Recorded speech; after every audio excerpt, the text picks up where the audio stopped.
देखिए, आज बजट पर हम सबका इंतजार था। हम ही का पूरे देश के जितने भी लोग थे सबका इंतजार था और सबको कुछ मिला नहीं। तो अब आगे हमारी बैठक होगी। स्वामीनाथन जो वित्त सेक्रेटरी थे, उसकी कमेटी जो 3 सदस्यों की हुई थी वो अभी तक आई नहीं है। और ये फिर रिवाइज कमेटी एनपीएस में संशोधन करने की, ये भी क्या आएगी? पहले की नहीं आई तो ये कहां से आएगी? तो दोस्तों सीधा सा ये आकलन आप लगा सकते हो कि एक राजनीतिक तथ्य है, कर्मचारियों को एक झुंझुना सा थमा दिया है। नमस्कार, मैं हूं रामधारी। आज हमारे साथ में विजय बंधु जी हैं जो पुरानी पेंशन बहाली को लेकर लगातार राज्य कर्मचारियों के लिए लड़ाई लड़ रहे हैं। अभी बजट पेश हुआ है, उस बजट में क्या कर्मचारियों के लिए क्या खास रहा है, पेंशन को लेकर क्या खास रहा है, इस पर हम चर्चा करेंगे। बंधु जी, अभी बजट पेश हुआ है, कर्मचारियों के लिए क्या खास रहा है, पुरानी पेंशन को लेकर क्या खास रहा है, आप किस तरीके से बजट को देखते हैं? देखिए, बजट तो पूरी तरह से निराशाजनक है। और रही बात शिक्षकों कर्मचारियों को, तो उनका तो जो उम्मीदें थी कि मिलने को, बल्कि 4% काट लिया गया है। तो कर्मचारी तो बहुत ज़्यादा नाराज़ है, बहुत ज़्यादा नाखुश है। और उम्मीद भी ऐसा नहीं था कि सरकार देने के बजाय काटेगी। अब एक सफाई कर्मचारी है, एक छोटा कर्मचारी है, उसकी 25,000 तनख्वाह होती है। अब 25,000 में 14% आपने ले लिया, वो क्या खाएगा, क्या अपने बच्चों को पढ़ाएगा, कुछ समझ में नहीं आ रहा है। पेंशन आप अलग से नहीं दे रहे हैं, पैसा जो ले जाओ शेयर मार्केट में लगा रहे हैं। तो बहुत निराशा है और निश्चित रूप से ये बहुत ही अनुचित कदम है। इसके लिए आप लोग क्या कदम उठाने वाले हैं, क्या कुछ करेंगे? चूँकि आशा थी सरकार से और आप लोग लगातार लड़ाई लड़े, तो क्या करने वाले हैं कुछ? देखिए, आज बजट पर हम सबका इंतजार था। हम ही का पूरे देश के जितने भी लोग थे सबका इंतजार था और सबको कुछ मिला नहीं। तो अब आगे हमारी बैठक होगी। उस बैठक में फिर इस पर सारा डिटेल तय करके आगे का कार्यक्रम तय होगा और आंदोलन और बड़ा होगा और पीक होगा और ज़्यादा तीव्र होगा। और हम आने वाले टाइम में जो विधानसभा के चुनाव हैं उसमें अपनी टीम को पूरी तरह लगाएंगे कि भाई वोट की छोड़ दीजिए, जब आपके मुद्दे को नहीं है तो आप उनके लिए क्यों हैं। इस अभियान को हम लोग पूरा देशव्यापी ले जाएंगे। तो ये कर्मचारियों का जो है 4% 14% कर दिए, 10% था, ये क्या है? इससे क्या लाभ होने वाला है कर्मचारियों को? लाभ नहीं, नुकसान होने वाला है। जो उसके खाते में पैसा आता था उसमें भी अब 4% पैसा उद्योगपतियों के खाते में चला जाएगा। मतलब इतने बड़ा आंदोलन चलने के बाद, इतना ज़्यादा चारों तरफ से शोर ओपीएस का, उसके बाद सरकार हमारा पैसा उद्योगपतियों को देने तुली हुई है। मतलब इतना ज़्यादा तो मतलब कहीं सरकार नहीं देखा मैंने। तो अब ये 4% उस जो छोटा वेतनभोगी है उसके लिए बहुत चोट बड़ा है। और हमको लगता है कि वो उस बात को महसूस कर रहा है, क्योंकि लगातार मेरे पास फ़ोन वगैरह मैसेज वगैरह आ रहे हैं कि सर क्या करना है। तो आगे हम लोग तय करेंगे और सरकार को से मैं निवेदन भी करता हूं और चेतावनी भी देता हूं कि आप इतनी बड़ी संख्या को, इतने बुद्धिजीवी वर्ग को आप इस तरह से मत कुठाराघात करिए कि उसकी जो देश के विकास में शिक्षकों कर्मचारियों का भी योगदान है, नेताओं का जितना होगा उससे ज़्यादा इनका है। तो आप अगर पेंशन के हकदार हैं तो उसको पेंशन से आप क्यों वंचित कर रहे हैं? तो पीड़ा अगर होगी तो निश्चित रूप से उसका परिणाम वोट के रूप में तब्दील होगा। अच्छा, बेरोजगार युवाओं के लिए और चीज़ों के लिए ये लोग लेकर आए हैं कि 5,000 रुपये जो है ट्रेनिंग पे देंगे भत्ता के तौर पे, तो इसको आप किस तरीके देखते हैं? पैसे का बंदरबाट है। अगर युवाओं के प्रति इतनी ही चेतना है, इतनी ही हमदर्दी है, 30 लाख पद सरकारी खाली हैं, उनको आप भर दीजिए, उसी से बहुत कुछ हो जाएगा। अच्छा, इससे कुछ होने वाला नहीं? इससे कुछ नहीं है, तो बस पैसा खाने का अपना इधर से उधर खेल है। भाई पद क्यों नहीं खाली पड़े हैं? जो पद हैं उसको आप क्यों नहीं, नया पद सृजित करने की बात छोड़ दीजिए, जो खाली पड़े उनको भर लीजिए। अभी पुलिस भर्ती का मामला उत्तर प्रदेश के अंदर आपने देखा होगा, बच्चे किस हाल में आप कल्पना कर सकते हैं। मैं तो कहता हूं कि बच्चों के अंदर इस देश के प्रति इतना लगाव है, उनका पेशेंस है। अगर किसी एमपी एमएलए का 5 घंटे आप रिजल्ट रोक दीजिए, देखिए वो हार्ट अटैक हो जाएगा उसको। और इस देश के नौजवानों के साथ इतना बड़ा छल हो रहा है, paper leak paper leak paper leak. और हम तो कहते हैं पेपर लीक नहीं, ये सरकार लीक हो रही है। सरकार तो धर्मेंद्र प्रधान कह रहे हैं कि पेपर कोई लीक ही नहीं हुआ 7 साल में। अब वो कहते रहें, दुनिया क्या देख रही, हम आप क्या देख रहे हैं। अच्छा, जब आप नहीं है पेपर लीक हो तो सुप्रीम कोर्ट क्यों आपको गाइडलाइन कर रहा है, फिर क्यों आप उसकी बात मान रहे हैं? तो आप सिर्फ एक नीट का मामला नहीं है, कोई भी आप पुलिस का मामला उधर देखिए, उसके बाद तमाम लोक सेवा आयोग की तमाम सारी पैसा, मतलब जितनी वैकेंसियाँ सब पेपर लीक हुआ है। क्यों भाई? नमस्कार दोस्तों, आज का बजट बहुत ही महत्वपूर्ण रहा, परंतु क्या कर्मचारियों के लिए कितना महत्वपूर्ण रहा?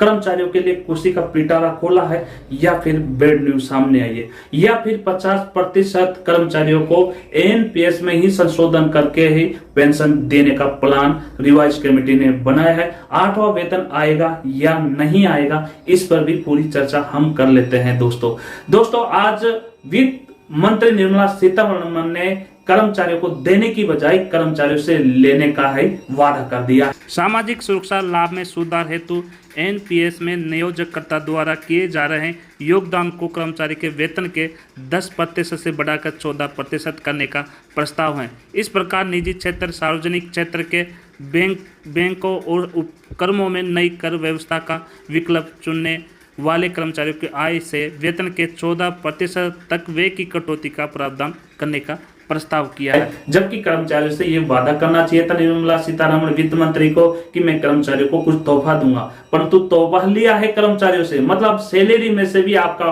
पैसा कटेगा। अब कितना कटेगा, क्यों कटेगा, पेंशन के लिए रिवाइज कमेटी का कब निर्णय आएगा दोस्तों, या फिर राजनीतिक का ये एक झुंझुना है, या फिर आपको एक मीठी गोली खिलाई जाएगी, इस पूरी तथ्य की जानकारी आज इस वीडियो में मैं देने वाला हूं दोस्तों पहले मैं बता दूं कि निर्मला सीतारमण जी ने बजट शानदार रूप से पेश किया है, जिसमें सभी कर्मचारी आंखें अपने टीवी की ओर टक टक देखते हुए नजर आ रहे थे, परंतु पूरे ही बजट काल में कर्मचारियों को कोई खुशी का तोहफा नहीं मिला है दोस्तों। जबकि बेड न्यूज कर्मचारियों को यह मिली है कि अब 10% जो बेसिक का कर्मचारी की बेसिक का एनपीएस के रूप में कटता था उसको बढ़ाकर 14% कर दिया है। मतलब अब 14% आपकी बेसिक का अब कट कर एनपीएस में जाएगा। पहले तो यही पता नहीं है कि एनपीएस का पैसा कहां जा रहा है, किस कंपनी में लग रहा है, हमको वापस रिटर्न मिलेगा नहीं मिलेगा, 10% ही कट रहा था, परंतु अब 4% और बढ़ा दिया है, अब 14% कटेगा और 14% सरकार मिलाएगी।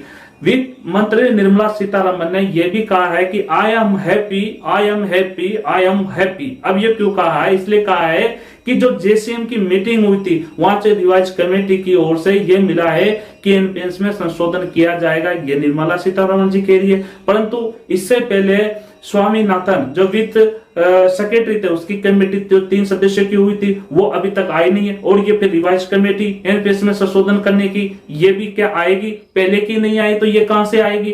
तो दोस्तों सीधा सा ये आकलन आप लगा सकते हो कि एक राजनीतिक तथ्य है, कर्मचारियों को एक झुंझुना सा थमा दिया है, कर्मचारी उसको बजाता रहे और कुछ नहीं मिलेगा। परंतु कर्मचारी हारेगा नहीं, कर्मचारी लड़ेगा अपने हक और अधिकार के लिए।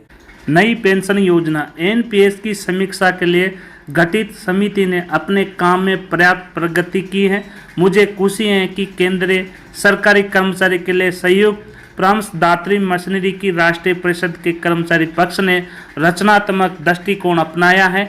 एक ऐसा समाधान निकाला जाएगा जिसमें प्रशासनिक मुद्दों का समाधान होगा और साथ ही आम जनता के हितों की सुरक्षा के लिए राजकोष से दूरदर्शिता भी बनाए रखा जाए। और रिवाइज कमेटी में ये कहा गया कि जो धन खजाना है, जो कोष है, जो भारत का कोष है, वित्त कोष है, उसको देखते हुए रिवाइज कमेटी ने एनपीएस में ही संशोधन का निर्णय लिया है। अब ये क्या निर्णय कब आएगा, पहले भी निर्णय लिया था जो स्वामीनाथन मतलब वित्त सेक्रेटरी की सदस्य के रूप में 3 सदस्यों की कमेटी बनी थी, उसका ये कमेटी का फैसला नहीं दिया गया है, तो ये रिवाइज कमेटी का फैसला कब आएगा। जबकि वित्त मंत्री जी ने 10% बेसिक के अनुसार काटने के बजाय 14% और ले लिया है, मतलब कर्मचारियों को और ही पैसा ले लिया है देने की बजाय। अब बताइए ये कर्मचारियों में कैसे विश्वास होगा कि हमको कुछ मिलेगा आने वाले समय में। तो दोस्तों ये बहुत ही बड़ी रणनीति है, क्या ये राजनीतिक तथ्य है, परंतु ये पक्का है कि कर्मचारियों को एक झुंझुना थमा दिया है। अब विजय कुमार बंधु जी सही बोलते हैं कि हो सकता है कि ये गुपचुप मीटिंग हुई थी, उसमें क्या हुआ था कि यही हुआ था कि हाँ तो कर्मचारियों को काट लो, पैसे काट लो या नहीं काटो, ये पता नहीं क्या मीटिंग हुई थी। तो दोस्तों आप क्या सोचते हो कि अब समय आ गया है अपने हक और अधिकार के लिए लड़ने के लिए। क्या ओल्ड पेंशन के लिए आपने हार मान ली है, कमेंट बॉक्स में जरूर लिखिए क्या ओल्ड पेंशन के लिए आपने हार मान ली है, या फिर खड़ा होकर फिर हमारे हक और अधिकार के लिए लड़ेंगे कर्मचारी। दोस्तों बहुत सारी ऐसी बातें हैं, परंतु हारना हमको नहीं है। हम जानते हैं जीतना, हम उठना भी जानते हैं, हार कर उठना भी जानते हैं, लड़ना भी जानते हैं और अपना हक अधिकार लेकर रहेंगे, ये कर्मचारी बोलते हैं। दोस्तों अभी इस बजट के बाद में ही हरियाणा और महाराष्ट्र में विधानसभा के बड़े चुनाव है। अब इसमें पता चल जाएगा कि कर्मचारी कितने पानी में, कर्मचारी हारा नहीं, परंतु ये जरूर कहूंगा कि बहुत सारे कर्मचारी ऐसे हैं जो कर्मचारी का साथ नहीं दे रहे हैं, मतलब ओल्ड पेंशन बहाल के लिए प्रयास ही नहीं कर रहे हैं। केवल 45% ऐसे कर्मचारी जो ओल्ड पेंशन बहाल के लिए अपने बुढ़ापे की लाटे के लिए प्रयासरत है, जबकि 55% कर्मचारी ऐसे आकलन है कि वो केवल 45% कर्मचारियों पर ही निर्भर है कि भाई यही कर लेंगे तो हमको भी मिल जाएगा, इसको भी मिल जाएगा। ऐसा संभव नहीं। हम सबको 100% कर्मचारियों को मिलकर ओल्ड पेंशन बहाल के लिए, हक के लिए फिर दोबारा प्रयास करेंगे और सरकार तक हमारे हक अधिकार की बात पहुंचाएंगे दोस्तों, क्योंकि नजदीक है और अंगुली पे स्याही लगाना अभी बाकी है। तो कर्मचारी ये जरूर दिखा देगा कि हम किसी से कम नहीं है और ये कमेटी का निर्णय जरूर आएगा। दोस्तों फिर मिलते हैं अगले वीडियो में। जय हिंद।